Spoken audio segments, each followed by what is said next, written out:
মুহূর্তের মধ্যে সমস্ত শহরে এই অলৌকিক ঘটনার খবর ছড়িয়ে পড়ল।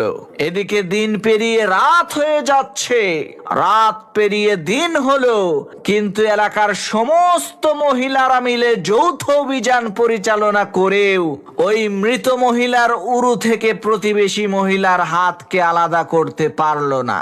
তাই বাধ্য হয়ে ওলামা একরামের পরামর্শ চাওয়া হলো। তখন ওলামা একরাম বললেন, হয়তোবা এই প্রতিবেশী মহিলার হাত কেটে ফেলতে হবে, আর না হয় ওই মৃত মহিলার উরুর কিছু অংশ কেটে ফেলতে হবে। এছাড়া আর তো কোনো উপায় আমরা দেখতে পাচ্ছি না। তখন প্রতিবেশী মহিলার পরিবারের লোকজন বলল, আমরা আমাদের মহিলাকে ত্রুটিযুক্ত করতে চাই না। আবার এদিকে মৃত মহিলার পরিবারের লোকজনেরাও বলল, আমরাও আমাদের মহিলাকে ত্রুটিযুক্ত করে কবরে নামাতে চাই না। এখন উপায় কি?